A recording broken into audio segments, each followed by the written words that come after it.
Join us as we dive into the history, hauntings, and high strangeness of the world to try to better understand the paranormal. I will be your guide. I am paranormal researcher and investigator Eric Freeman-Sims. Welcome to the Unseen Paranormal Podcast.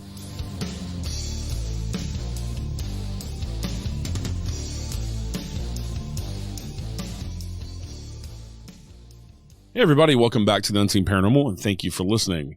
On this episode, we welcome author, researcher, and radio personality Todd Bates. Todd is the host of one of the longest-running paranormal radio shows, Haunted Voices, and is the owner of the Paranormal Talk digital radio station, Wltk-DB Talk Radio. Todd has lent his vocal talents to many programs on the network, such as the Travel Channel, Discovery Channel, and is the narrator and voice of the Ghost Finders TV show. He recently released his first book titled The Haunted Voice, which chronicles his life's journey into broadcasting and the paranormal. Today, we're going to chat with Todd about his experiences researching and investigating and his love of electronic voice phenomena. You can find more information on Todd Bates on his website, toddmichaelbates.com, and check out Haunted Voices and many other shows on Wltk-DB.com. I will put the links in the show notes as usual. Hey, Todd, welcome to the show. Thanks for joining us today. Hey, Eric. Thanks for having me. Great to be here. Yeah, it's my pleasure. My pleasure. So, like I said, you just put out your first book that kind of, it's kind of autobiographical and kind of your journey throughout life. So what made you want to write a book to begin with? There was obviously a lot that went on in my life, and I had to find a way to release that. I was just carrying it with me all over the place, and it was just such heavy baggage. And I had the opportunity to work with someone and write a book, and I wanted to put briefly a little bit of my story. You know, not necessarily throw my whole life out there, but what had happened through the good and the bad. And I had secretly been writing The Haunted Voice for, a little over a year. It's been a secret. I kept it from my family, from everybody. If I didn't, I don't think I would be able to write it.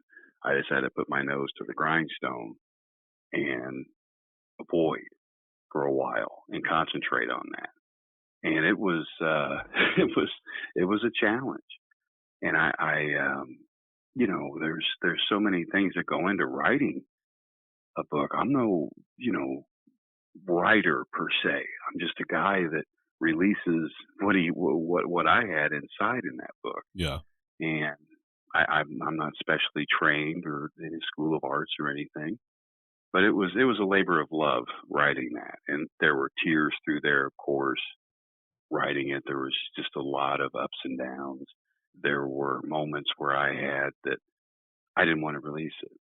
I had it, but I'm not going to let this go now. If I let this go, then the whole world sees how vulnerable I am, or it may make me look vulnerable.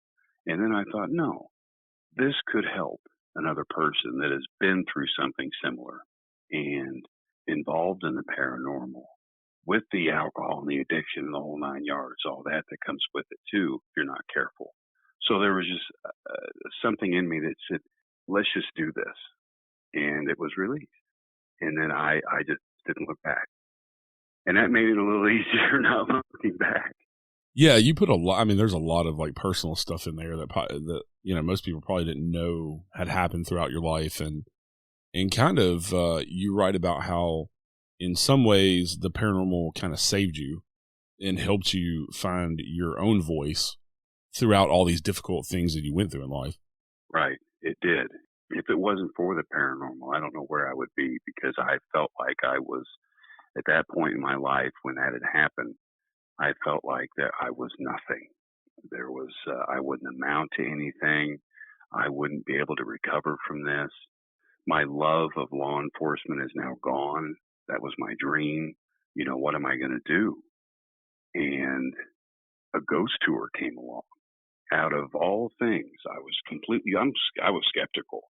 I didn't believe in ghosts or spirits or anything. Went on that ghost tour, and that was life-changing. It's not that a bunch of evidence was captured. I saw apparitions all over the place. It wasn't anything like that. But I did capture my first EVP file, which sticks in your mind, and it stuck in mine. And I became obsessed with why I heard it on that cassette tape, but I didn't hear it with my naked ear. And, the paranormal world just opened up slowly. back then we didn't have all the good stuff. We do like Facebook and all the fun stuff. So we had to do a lot of emailing and internet searches on dial-up. It was Right. terrible. It was terrible, but there was information out there.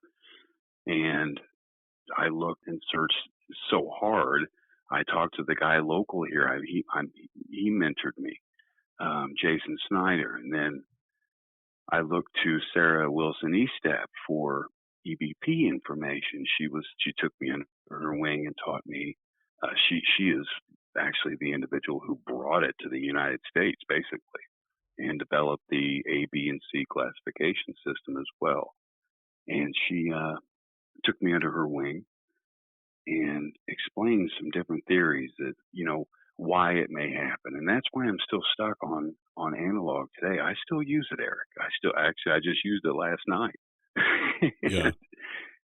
I'm still stuck on the theory of magnetism, static electricity, how they imprint themselves onto it, and how it's so clear normally when you capture one on analog. So she introduced me to a lot of that. And then my paranormal experience just kind of, I would go everywhere I could. I would, from small investigations to larger investigations, I was out there to make mistakes because I was so skeptical of myself, cautious of myself. I didn't want to have that place looks haunted, or see something that really wasn't there that could be explainable. So I had to keep my wits about me, and the best I could, because that's probably one of the worst things as a gullible investigator. You can't just believe everything. Yeah. I call myself a skeptical believer because I think a healthy dose of skepticism is good in the paranormal, because you don't go, like you're getting at, you don't go into every place automatically thinking it's haunted and kind of jump that everything you experience is because of the paranormal.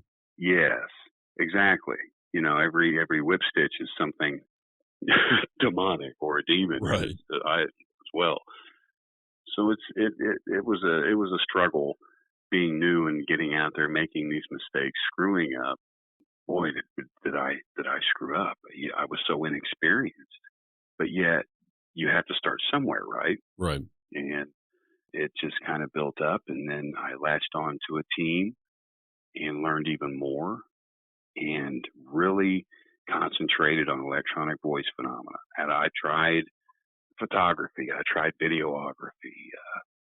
Those just weren't my things. I enjoyed talking to them, wondering. I would always wonder, what is it like over there? What do you have to say? And that's where I latched on, as far as the paranormal, was the electronic voice phenomena, the communication. I'm not saying I got a Ouija out and sat down in the corner and started talking to them. I would use different equipment, digital recorders, analog recorders. But there was times I would use a Ouija to communicate as well. It's a tool, I believe, like anything else, if used properly. I don't recommend someone inexperienced just run into a Toys R Us, grabbing one of these things and start using it. It's a very heavy tool. It's one of the tools you use as a last resort, basically, because you can do a lot of damage with those things. But the communication is where I enjoyed, where I kind of landed and just soaked everything up like a sponge. Going to this little schoolhouse, for example.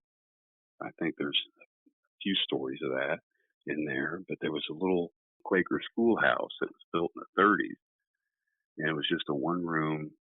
You'd go in there. This property owner was beyond skeptical. This guy didn't believe in anything, and he says, "You go down there and find your ghosts, and let me know, and you just be careful." And so we'd go in there, and it's where I was introduced to the first time to working with the younger spirits. There were kid spirits, and there were kid energy, child energy in there, of course. But then there were other things in there as well. But that's where, for me, it taught interaction. That's where I encountered for the first time interactive spirits instead of one that's residual, like a record player playing over. Yeah. So it opened me up to, oh my goodness, if I say something into one of these devices, they answer me. This is amazing. It takes a while, but this is amazing. And it's hard to really, you can't say, okay, they said, help me in the barn. That's what the EVP said. You can't really guarantee that.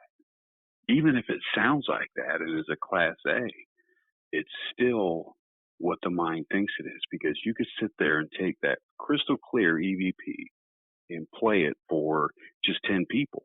And normally 5 out of those 10 are going to hear something completely different. All that evidence is questionable, but it's worth going out and getting, having delayed conversations like that. Yeah. I'm old school. I don't use these, like the Oculus, or I don't do you dabble with those? Have you ever tried those, Eric? I don't put a whole lot of stock in them. I have used a couple of the phone apps, but I'm very cautious with them too. I will put my phone on airplane mode to make sure it can't connect to the internet, so it's not some kind of AI that's listening to me and answering me back. But I still am very cautious with that.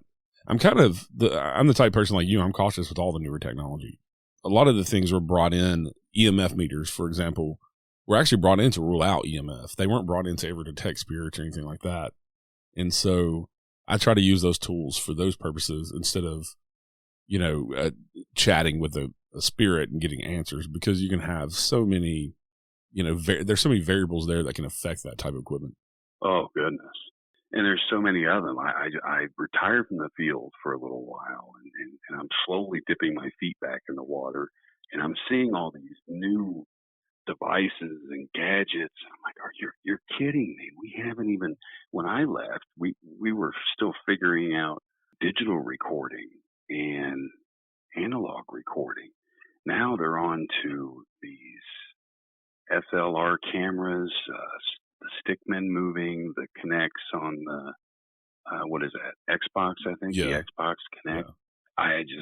I don't know. I don't know if entities even have a mass to them to set something like that off. But I've seen those SLR cameras, and I've got to tell you, I'm real skeptical of those things, because it's just a dancing skeleton. But when you put it on the person, it shows their stick image. But then I've seen these stick images stuck to a ceiling. Yeah.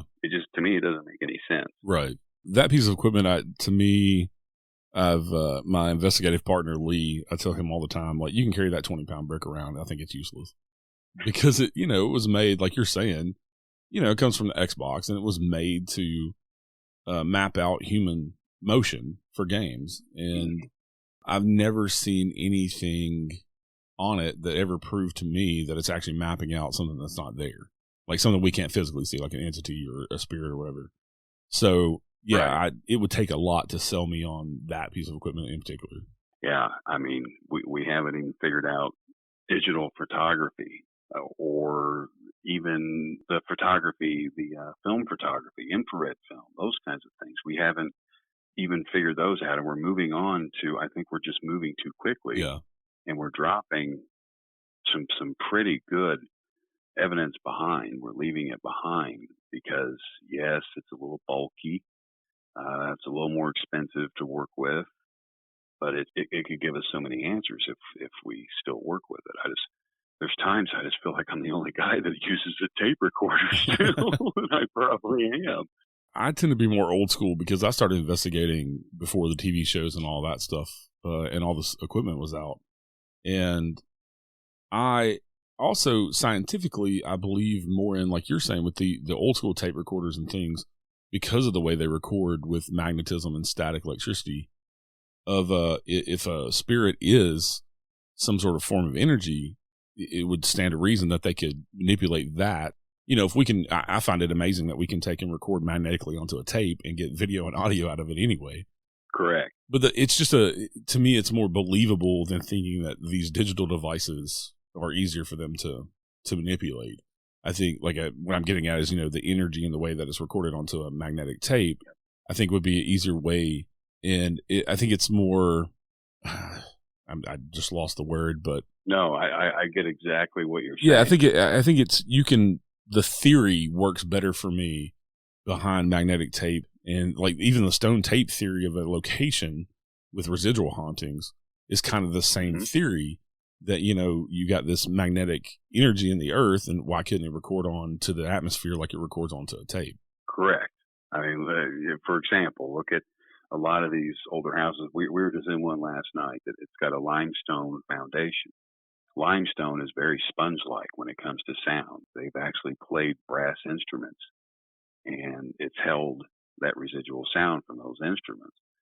So, you know, in my opinion, I think it holds, you know, the spiritual energy, and then gets full and releases.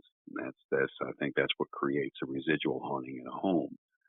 And just having something like the limestone around, it's just a good natural conductor, and you're down there with the magnetic tape. And I'll tell you, I went through 3 of them. This is just in the last 2 nights, Eric. Went through 3 of them and didn't get anything. Yeah. It's an expensive trial and error, but it's a trial and error. I mean, do they imprint themselves, or do they literally walk up and speak somehow into the microphone? But yet, how do they speak into the microphone with no vocal cords? Right. These are the things that would keep me up at night. And just a lot of fun figuring those things out. And I still don't know, and we'll never know. I don't think we're supposed to know these kinds of things. Yeah. But electronic voice phenomena was definitely an obsession. It still is. I mean, I was up until 4:30 this morning reviewing this stuff, and that's uploading it, hearing nothing, and then having to listen to it all over again. And then again, you know, so it takes work, and I don't know if everybody understands and knows that it's not like television. Right. You know, it takes a lot of legwork and time. And television, it's all condensed for you and edited to entertain you. Or I think, I mean, a real investigation, in my opinion, is pretty boring. Yeah. Unless something's going on. Yeah. But it's pretty boring. I talk about that a lot on the show because I have paracelebrities on from time to time. And, you know, I talked to Katrina Weidman about this. And, you know, she was like, if they really filmed and put on TV what we actually do, where we sit around for 8 hours in the dark and get nothing, people wouldn't watch it. So, yeah, so you have to film for 4 or 5 days, and they dramatize it to make it more interesting for the viewers, and they might not get anything. Or they might get that, you know, they filmed for 4 or 5 days and got that one EVP that you can't even make out what it says. You know, so. Yeah, I mean, that's the gamble. And I think that's what kept me going anyway. And it was that challenge of, okay, we're going to capture something here. Yeah. And I'm stubborn, and, you know, we're going to go until we do. And I had that mentality for a while. And then it was, well, look, who the hell am I to say or think that spirits are supposed to perform whenever we're there? You know, they're people just like we are. So they may not want company. Right. They may want company. So it's a gamble. But I quit expecting it so much. Yeah. I do a lot of public ghost hunts, you know, where we sell tickets and people come and investigate with us. And we try to be very authentic and show them, you know, it's not like TV. And we let them play with the equipment because they see it on TV. But I'm also the type of person that will explain to them, I don't put a lot of stock in this equipment. I put more stock in personal experiences and things that I can't explain. But my friend Lee, one of the things that I laugh at him on, because he says this all the time, whenever we go in to do a public investigation, he's like, I wonder if when we walk in, they're like, oh shit, we got to do ghost shit now. You know? That's true. Yeah. And it's not like they're circus performers, you know? And so we try to make that known to people. Like, you know, we may be here for the next 5 hours and not catch anything. You know, we can't promise you anything. I know you bought a ticket to be entertained, but I'll entertain you with stories of things that have happened to me, you know, if it comes down to it. But I can't guarantee that you're going to have some sort of experience. And for the most part, I think when you put a lot of energy with a lot of people, you know, in a place that you know to have paranormal activity, I think a lot of times people are going to experience something throughout the night. we try to set that expectation at the beginning of the night of like, this is not like TV. You know, we're going to go in here and look like crazy people talking to nothing in the dark for the next 4 or 5 hours. And hopefully we get some sort of response or interaction. Oh my goodness. Just speaking of that, like you said, talking to ourselves in the dark, that took me a few years to explain off to my psychiatrist why the hell I'm trying to hear these voices. But Yeah. it's a given. It's a given. And I am glad that the shows are there to they raise the awareness. I mean, because like you, I was doing this before they were out, and it was different. It was different back then. We didn't have all these gadgets because these shows weren't sponsoring them. So now they're all out there, these different meters and so forth. But common sense is key, in my opinion. Just, common sense, a notepad, a flashlight, a camera or a recorder. If I could, I would probably still use film over digital, because it seems when the digital age was born, I don't know, the dust orbs, it just, they seem to go all over the place. And back in the film days, back when you had 1 megapixel digital camera, we still used film, and not one captured any kind of orb light. And I guess that's just the mechanics of the camera, maybe, but it just seems that film was the better way to go, because it would contain less false positives. So if you to capture something on a Polaroid or an old Kodak 110, well, that's in there, and that's not only on the film, that's in the negative, and it's not digitalized by a computer. That's what the light captured. So back in the day, it was a little easier for me to accept going to the photo booth and picking up the processed pictures. That was, to me, was more tangible than flipping through a phone and looking at them. Yeah. So I enjoyed going over the photographs of the investigation, but the ones on film, I didn't really enjoy the digital. To me, there was too much noise in there. There was too much going on with a digital photograph. It would capture every speck of dust or bug. It would make a bug look like some kind of demon flying out of the wall. Right. Back in the day, those cameras were horrible. And some of the pictures that they put out there, they're terrible. But the ones on film, I don't know what it did with natural light, and it didn't have to digitalize it or anything, computerize it. To me, that just seems more tangible. The big digital versus analog debate will go on for a little while longer, and I think it'll end. Yeah. But I would definitely, I would take film over digital camera any day. I'd rather work with that. The same thing with recording. I just feel the cassette recorder is a lot more tangible. It makes more sense on how they could communicate. They have 2 choices. They have a microphone and they have the imprint on the head. With the digital, it's a computer chip. You don't know, it's sample rates. You don't know how they're getting in there, how they're speaking. So that's why I'm still sold on the analog method, because it talks to you as well.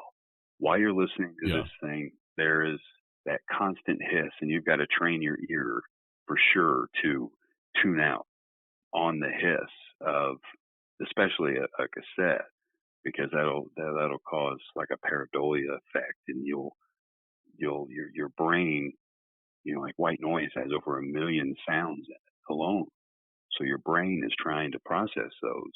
That's why you hear the white noise instead of just one constant sound. Yeah.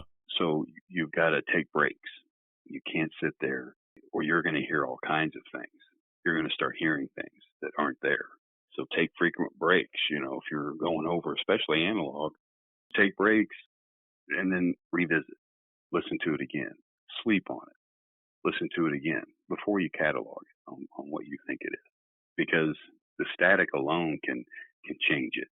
Some people even reverse them, and they won't make any sense forward, but you reverse it and you hear the message, or it says something in both forward and reverse. So it's so strange how that happens. But with the analog, I've received less EVP. You definitely get less on there, but the ones you do are louder. They're more clear. Yeah. As to where digital, I feel you get more, but they're of a class C type or class B whispers. They're not as pronounced as an analog would be.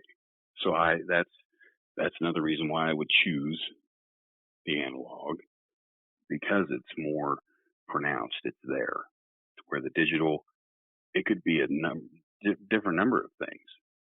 Like I said, it uses the sample rate, so that's computerized. You don't know. There could be an error, like with those. What were they? The RRDR60s, I think they were back in the day. Oh, the ones that are selling for like $5,000 now. Yeah, they're like $5,000 or $6,000. Yeah, those are the most horrible recorders in the world, and they sound awful. But for some reason, the frequency or something those put out, the sample rate, those cruddy things used was, I guess, people were doing their business notes on there and so forth, and capturing voices that weren't there. It was scaring the hell out of them. Yeah. So they recalled a bunch of them, but still, I wouldn't trust it. Right. You know, it's computerized, and it's obviously some kind of flaw. I don't know if it's a spiritual flaw or a mechanical flaw, but there's something wrong with those things, and that's why they do that. Maybe I wish they would work with them more, but because of their value, people just aren't taking them apart. Right. They're keeping those intact. So it's about what you trust. Yeah, and like you're saying, when you do analog recording, you typically don't want to record over the same tape because you can have bleed over. Correct. And so maybe that's kind of what's happening with that particular recorder is, you know, maybe there's fragments left over from previous files that just pop through, you know, every now and then. And that's kind of the flaw in its design. And that's why people claim to get so many EVPs on them. Very true. I do lots of recording, as you do as well. Every once in a while, when I'm editing a show, I will get EVPs, and I don't know. I don't put them out there, and I'll sometimes let my friends listen to them and say, "What do you think this is?" You know, but I don't know if it's some sort of artifact or, you know, because I record on the same memory card, you know, over and over again. And yeah, I format it and supposedly wipe the thing, but it doesn't mean there couldn't be little errant pieces of data on there. I had one just a couple weeks ago. Yeah, what happened? I'm curious. So, and I record multi-channel. So this voice wasn't even on my channel. It was on the channel I use for my cell phone. And I was talking to the guest, and I said something about one of Ken Gerhardt's books. And I was talking to a lady, and the voice that came through in between her speaking and answered what I said, it said, "Yes, it is." And it was a male's voice, but it wasn't my voice. And of course, it wasn't hers, but it was agreeing with what I said about one of Ken Gerhardt's books. And I was like, "What?" I don't know where that came from. No, that's abnormal. See, I mean that's on a digital recording. Yeah, there's no background noise. It wasn't you. You know, I mean, wow. Yeah, it was very strange. I've caught a few other things. That was the clearest one that I've ever caught, and I left it in the episode to see if anybody else picked up on it when they're listening to it. And so far, nobody has pointed it out, but it's there. It's on that episode for anybody to listen to. Anybody listening now, go back a few episodes and maybe you'll find in the middle of the episode what I'm talking about. But yeah, I couldn't explain it. Like like I said, maybe it would be an odd coincidence if it was, you know, some errant, like I'm saying, piece of data that just popped in there at the exact time, like it was answering me. But and I can't say it's anything paranormal, like I said, but it was just interesting. Definitely. And it's amazing how those are introduced during an investigation too, how they're captured. You know, yeah. You're asking a question you're using one of the different methods that are out there. My favorite one was the question and answer method. I enjoy that one. I think it's interactive. I think it kind of develops a bond a little faster than just doing the stationary recording where you just leave it there and record and leave the area. Yeah. This way, you can have what I like to call a delayed conversation where you can, if you ask a simple question, you're not asking anything complicated, or you're trying to keep them simple, yes or no's, names of colors, things like that, things that they'd be familiar with. Yeah. And sometimes you'd get a response. Sometimes the response would be so delayed it would be after the second question you asked, because it took them that long to maybe manifest enough to imprint themselves or to talk. One of the strangest things I've got, and this was just the night before last, and this happened with an analog, and this is one of the problems with it, is they can be erased pretty easily. But it was alone in the basement of this home, and the cord for that microphone is probably 8 feet long, and the microphone was secured in a cubby down there, a little closet. The analog was sitting well outside of that because I don't put the two together. And it captured this breathing, and I thought it was gear noise at first. I'm thinking, okay, this is gear noise. Well, it's not, because it can't pick it up. The gain on that microphone is very small. Yeah. It can't pick it up. But it was almost like a breathing, and it did it for 7 minutes. It was a sound like that for 7 minutes. Now, it wasn't anywhere near the mechanism at all. It was in a quiet room. If a car went by, it was unmistakable. But this was just and they were it wasn't like they were inhaling through the mouth or through the nose. They were breathing in and out of their mouth, almost as if they were curious maybe about the microphone. But then I'm thinking, how in the hell how does a spirit make a breathing sound? Right. Their lungs can't fill with air that we know of. Maybe they do, but I'm still pondering that one, trying to debunk that one. And with analog recording, you get strange sounds like that. And I don't, like I said, I debunked it being anything mechanical because they were so far away from each other. It couldn't pick up that noise. Right. It's just, the mic's not that sensitive. One of my favorite ways to do EVPs, especially at a public investigation, but we do this in private investigations too, is a roundtable EVP. And I've found to have a lot of good luck with that, especially if you have about 10 people around and everybody goes around. For anybody that doesn't know what a roundtable EVP is, you as a group decide on what question you're going to ask. Everybody goes around and asks the same question, and you give 10, 15, 20 seconds in between to allow the spirit time to answer. And a lot of times you'll find that for whatever reason, I don't know if they're willing to talk to one person or answer one person, or maybe that person's on the same frequency as that spirit, or a number of things. Maybe they prefer to talk to a woman. But I've gotten, and then we play it back live, and a lot of times we'll get answers, and we ask simple questions, yes and no questions, and what's your favorite color, or things like that. Yeah. That are just simple one word responses. But a lot of times we'll get really good responses that way. Yeah, and that's a great way to do it, because you're introducing a lot of different energies in there. You may have somebody that is a real high frequency, another one that's kind of medium, and back and forth. And if I was a spirit trying to find some kind of way to get to manifest, I would to have that many people to pick and choose from, use a little bit of their energy and talk. Yeah.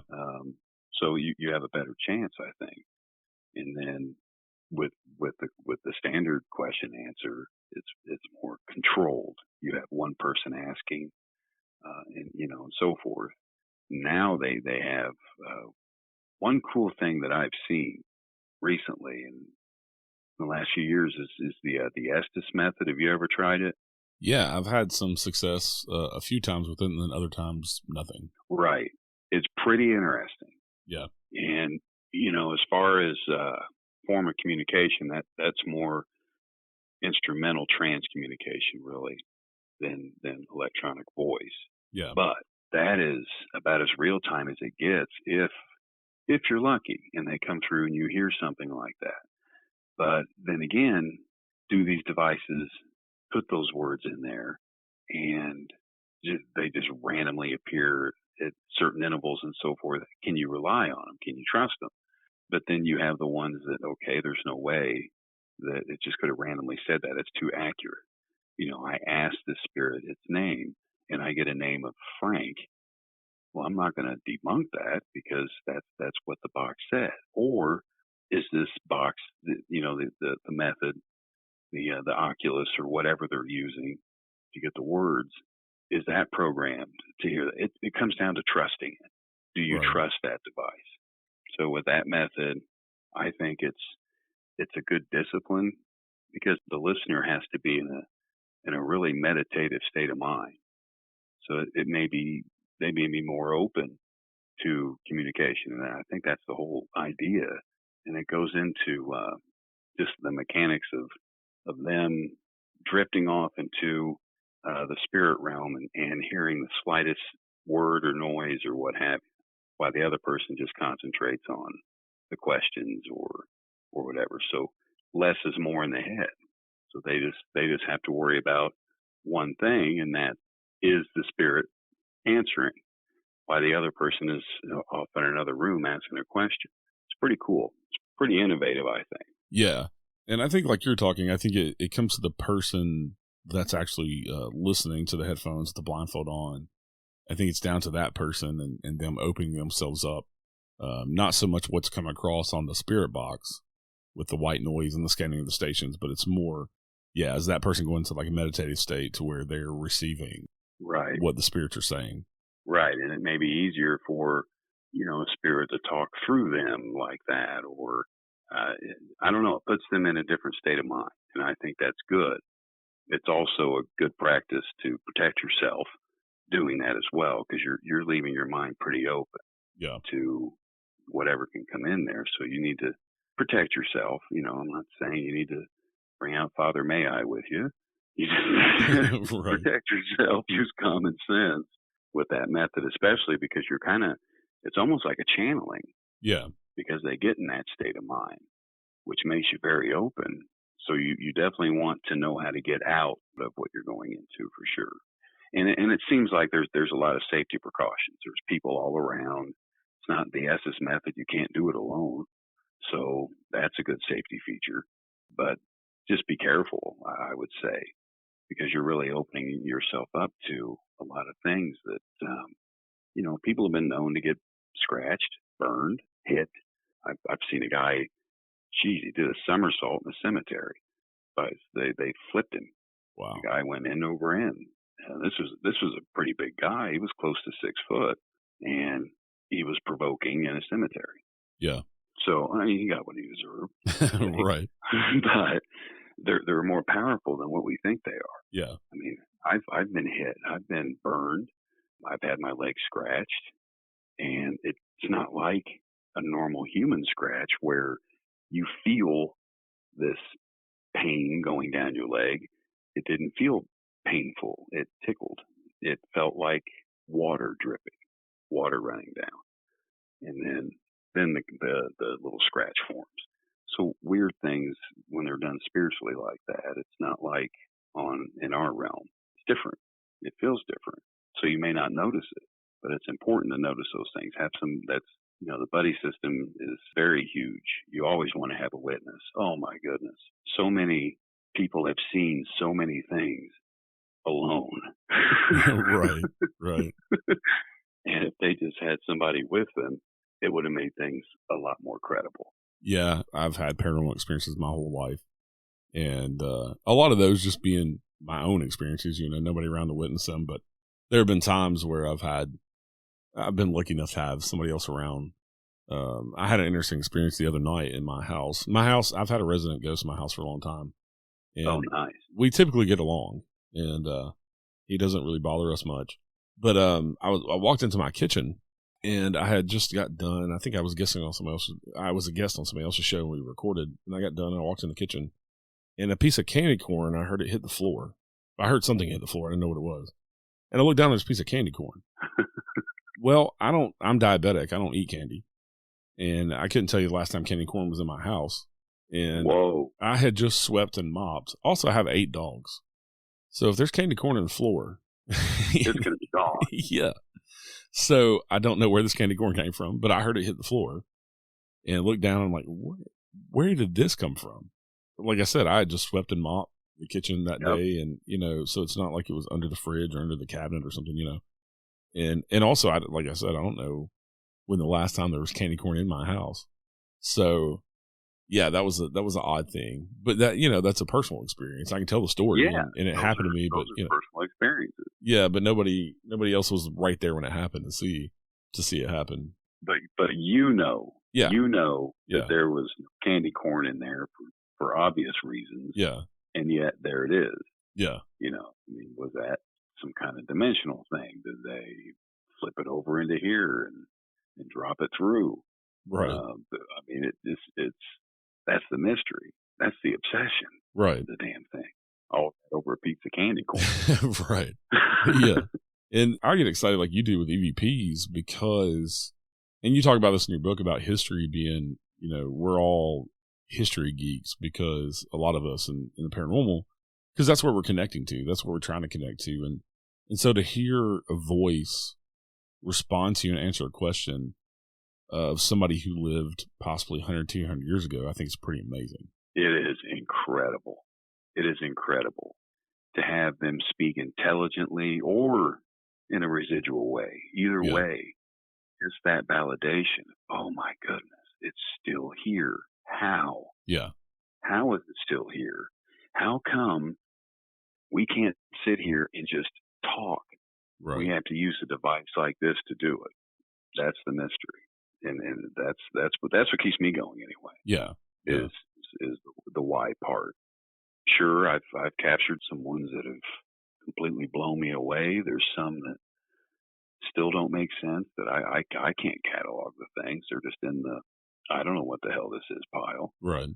But it's each one of those has their own story, had their own location, their own history, their own backdrop. One I'm working on, and what I'll probably do is email it to you, Eric, okay, so you can hear it. But it's a residual EVP that we captured. Now, the basement is carpeted. Okay, keep in mind that it's carpeted now. But back in the house was built in the 30s. So it has the original wood underneath it. So this capture just the other night was someone walking across a wood floor. And the pull string lights? Yeah. Pulling one of those. You can hear that at the end. It is incredible. And that's just residual. Yeah. It's not intelligent. That could have been from Grandpa just going down to the basement, turning the light off, turning it on. Right. But to capture something like that and the house not have any power because it's abandoned. Right. There's no reason to turn the light on. It's neat to capture the residual ones like that.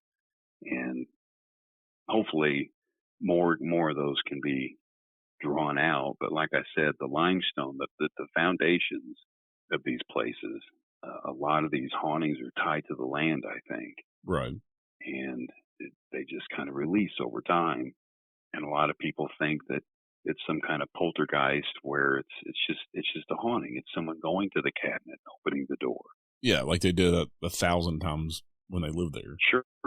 Yeah, and it's hard for us to think that because, okay, how can they physically reach, grab that handle, and pull that door open? Yeah. Well, they're obviously figuring something out because it happens. Right. And is it us doing it? Is it telekinesis? Or did we make that haunting? Did we create that poltergeist with the human mind? I mean, who knows? Yeah. Who knows? Holy cow, that's way deep. Just with the mind itself and what it can do. We only use 10% of our brain. So who's to say we couldn't or we're not doing it? We just don't know. But it's a rabbit hole that I love going down, and I'm still falling. There's no bottom that I can see. Yeah, and every time I think I have figured something out in the paranormal, there's 1,000 more questions that follow it. And so yes, it's just a never-ending mystery. Yeah. It's like a puzzle. You find all these pieces, you put it together. Well, damn, now there's another puzzle. Yeah. So it's never ending. And then, sure, we're all going to figure it out one day, but no one's in any hurry to get there. We're not in any hurry to die.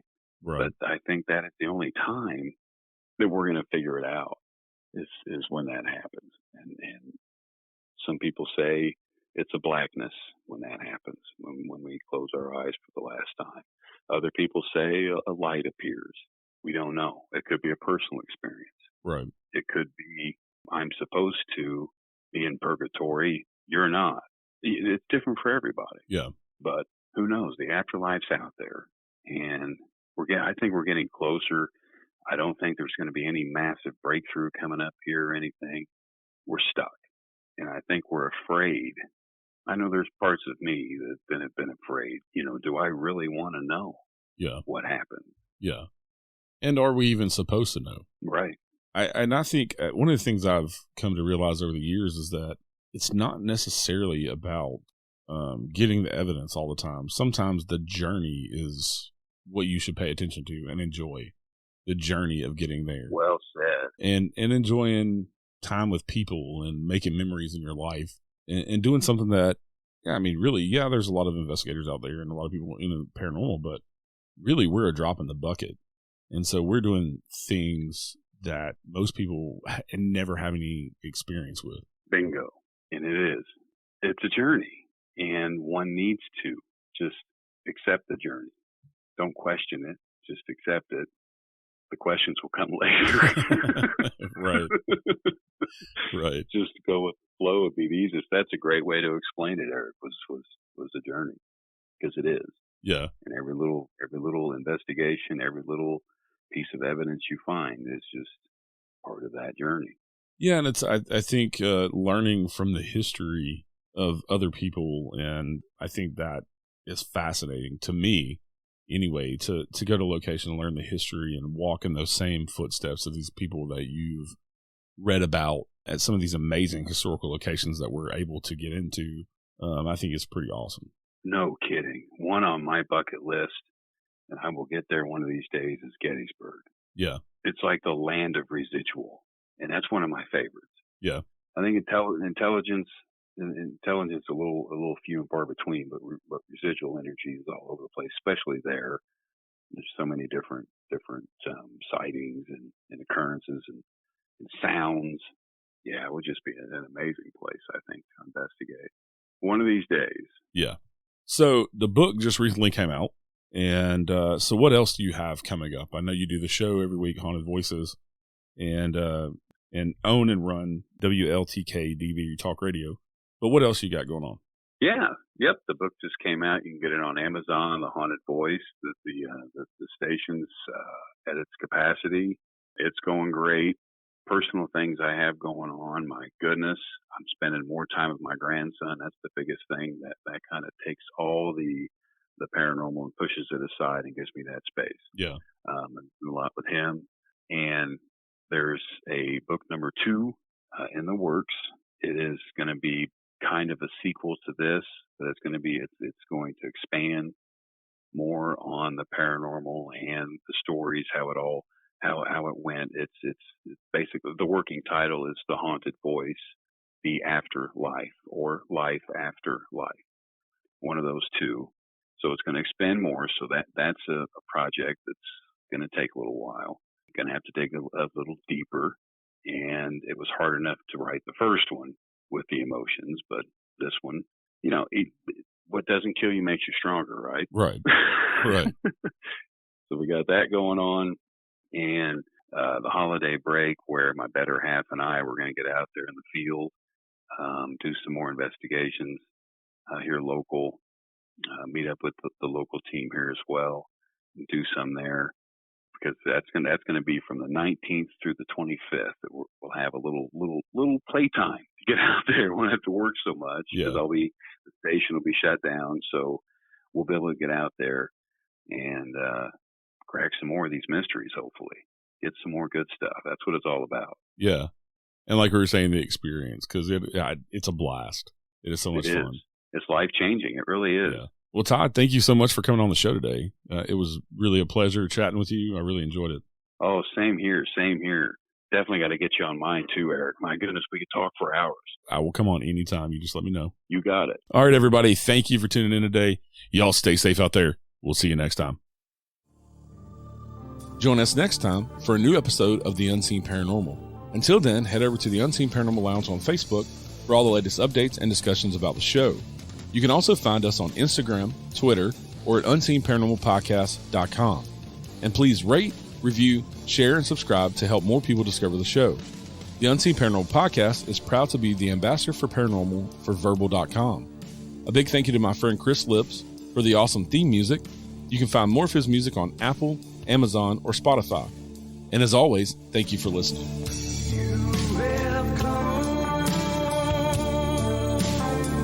To the end of the line. Whoa. I can feel you as you pass the other side.